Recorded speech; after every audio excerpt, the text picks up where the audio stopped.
that, the last time I saw you was May of last year. That's when you stopped Thomas Lamana, I want to say, right?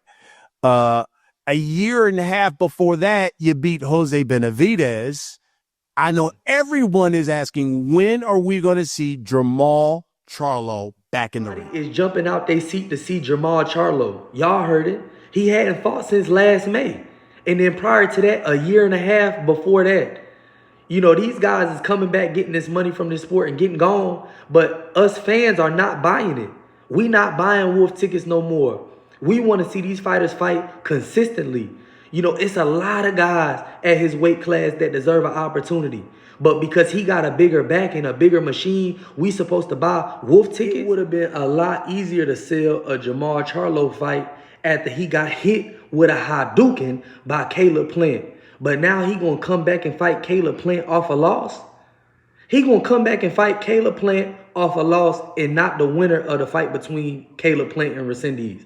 But no, Resendiz got to fight Edgar Berlanga. We giving him another chance when he just got stopped. He just got stopped. What happened to avenging your losses? What happened to getting a tune-up and getting back in there? We're not interested as fans to see Jermall Charlo come back unless it's against a top opponent. See this guy fight against a guy who hasn't lost a bunch of times. We want to see this guy fight against somebody that the fans actually know. We want to see this guy fight guys that's not coming off of losses. Jermall Charlo has so much potential, but he still chooses to get on these interviews and look like he out of shape. He still get on these interviews, eyes glossy, eyes red, face puffy. The background, all that stuff cute. The pool, the design of the drip, all that shit cool. But we see that every day in music videos. Let's see you out there hitting the bag. Let's see you out there motivating the youth. Let's see you out there giving back to the community, not just with money, giving back with your time. Be an advocate for depression. Be an advocate for other fighters that might be going through issues with their spouse. But all we know you for, like I said before, is getting on these interviews hiding a bit. How high is you trying to get? That's the question. How high is you trying to get? You letting your whole prime go away off a woman? Off a woman? Y'all don't think these other fighters that's out here be having trouble with their females? You know what I'm saying? Bitch, get out of line. You gotta, you can't even check a bitch. You know what I'm saying? Like, you can't even check a bitch now because you at a high level. You know how many people going through that shit? But he going through it, right? And it's making him stop. It's making him quit. That's not something that a role model show, especially to the youth. We like our role models to get knocked down and get back up. We like when Michael Jordan was getting beat up and he kept losing. And over the summer, he working out, getting better, and then he coming back winning. All we know this guy is for getting online, talking about he coming back, not coming back. He on here high. He on here drunk. He on here crying. We want to see you in a gym. We want to see you sparring, hitting the bag, working with some top trainers, switching trainers. Going out of town to get different looks. Not buying Wolf tickets no more in the sport of boxing for 2026.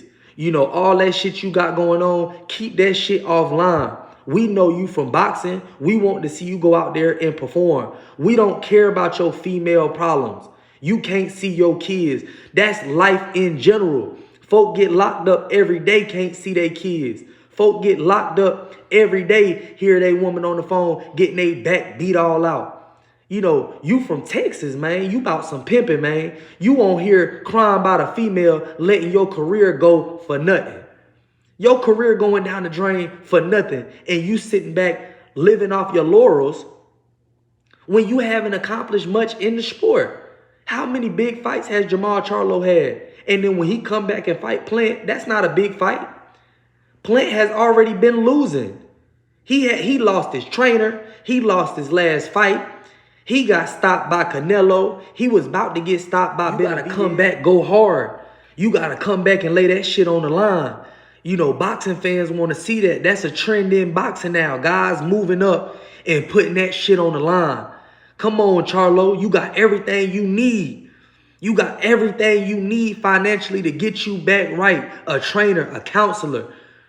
You know what I'm saying? Get back in there, prove to the world that you could do something. But we not going to be here supporting you come back for a pity pat fight, get an easy dub, get up out of there, and then come back in a year and a half. We not buying that type of shit no more in boxing.